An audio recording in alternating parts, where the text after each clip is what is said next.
Bonjour à vous et j'espère que vous allez bien.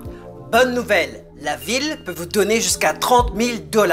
C'est incroyable. Je vous donne encore une pépite afin de simplifier votre vie d'investisseur ou de propriétaire. Je vais donc vous dire en quoi consiste cette subvention, comment débloquer les fonds, quels sont les avantages et inconvénients et restez jusqu'au bout car je vais vous dire comment participer à ce programme.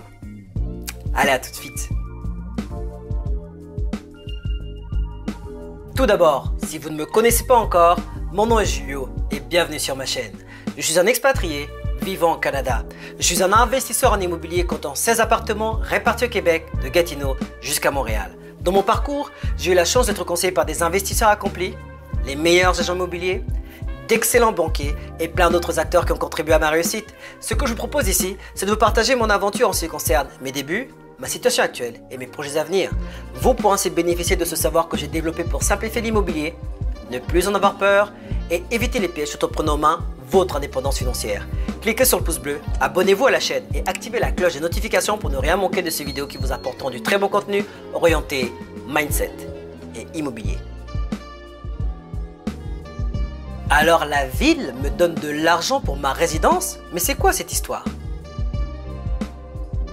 En effet, il y a plein de programmes qui existent qui visent à accorder une subvention aux citoyens pour des travaux de rénovation résidentielle dans certains quartiers. Tous les points que je vais aborder aujourd'hui peuvent légèrement varier d'un programme à un autre dépendamment du secteur. Dans chaque programme, vous devriez avoir un plan de votre ville ou de votre région pour savoir quels sont les secteurs concernés. Mais ne vous inquiétez pas, je vais aborder cette partie à la fin de la vidéo pour plus de secteurs et je vous laisse plus de détails dans le lien qui se trouve dans la description. Néanmoins, toutes les références que je vais vous donner aujourd'hui font partie du programme pour lequel j'ai été accepté, celui de Gatineau, le programme de rénovation Québec. Oui, moi-même je suis inscrit dans ce programme. Maintenant, voici comment ça marche. Il faut que le bâtiment concerné soit résidentiel ou mixte et construit avant le 1er janvier 1985. Attends, plus âgé que moi? Non!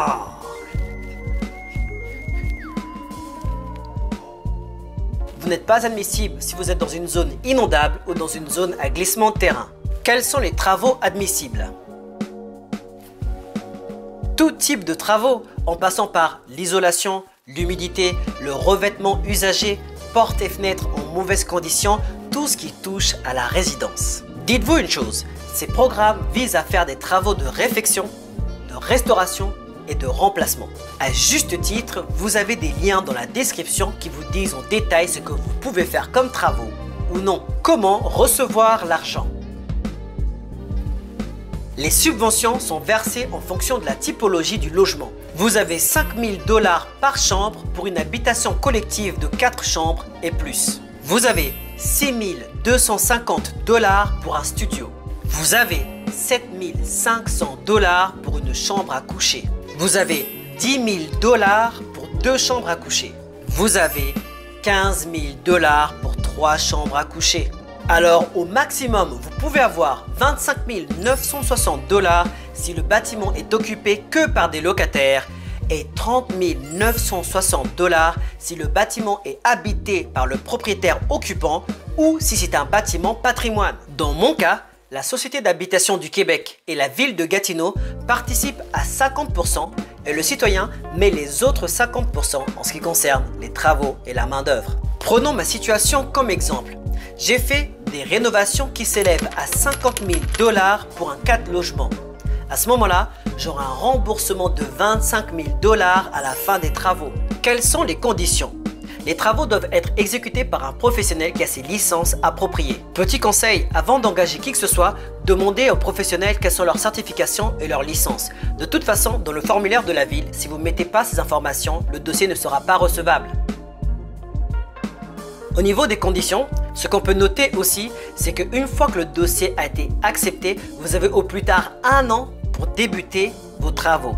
Une fois que les travaux ont débuté, vous avez au plus tard 2 ans pour pouvoir les réaliser.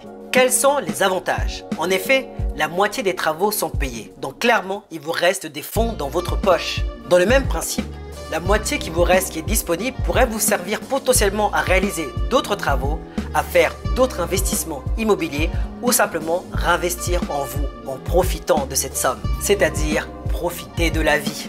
Le dernier avantage, c'est que ce système peut être dupliqué et vous faire économiser incroyablement de l'argent. Je m'explique.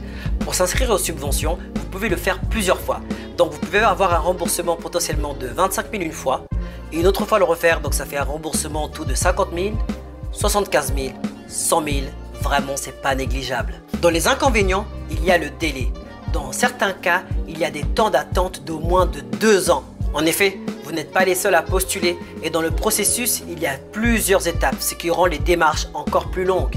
Pour vous dire à quel point c'est long, une fois j'ai reçu une approbation qui provenait d'une démarche qui avait été lancée par les anciens propriétaires. Mon conseil là-dessus, c'est ne comptez pas sur cette subvention pour des travaux urgents, mais plutôt des travaux qui doivent être faits à moyen long terme. Un autre inconvénient, pendant une des étapes, la ville va envoyer un inspecteur afin qu'il puisse attester les défectuosités de votre bâtiment. Non mais en même temps, on va pas simplement donner de l'argent comme ça sur base de confiance, on s'entend. Il n'est pas là le souci. Le truc, c'est que l'inspecteur va visiter, donc inspecter tout le bâtiment. Et s'il détecte une défectuosité qui est alarmante, que vous n'avez pas mis dans votre dossier, mais qu'il lui trouve que c'est quand même dangereux par rapport au locataire, il va l'inclure dans le devis. Et si vous ne prenez pas ça en charge au moment du résultat final, à ce moment-là, le dossier n'est pas valide. Comment faire pour avoir les subventions ?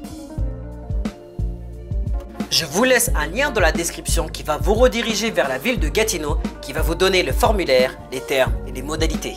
Si vous n'habitez pas au Québec mais que vous êtes intéressé par des démarches similaires, je vous conseille de taper des mots-clés quand vous faites vos recherches sur Internet. Il y a tout type de subventions pour tout type de budget différents. Faites votre choix. Mon mentor me l'a attesté, il y a beaucoup de villes, de provinces ou d'organismes privés qui ont des principes similaires de subventions à proposer.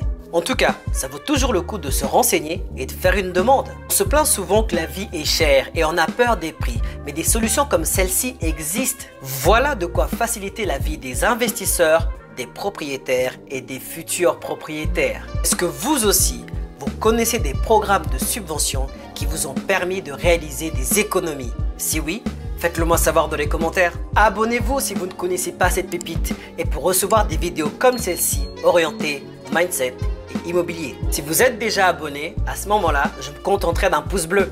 Ne gardez pas ça pour vous. Partagez cette vidéo à tous vos contacts, investisseurs, propriétaires, futurs propriétaires afin qu'ils puissent bénéficier de cette offre. Hey, maintenant que vous avez compris l'étape des subventions accordées par la ville à 30 000 $, la prochaine étape, c'est de faire des réparations. Dans cette vidéo, je vous explique comment j'ai fait des réparations urgentes, comment j'ai trouvé des bons professionnels et aussi comment j'ai fait des rénovations payantes. Allez-y, je vous attends de l'autre côté. À très bientôt.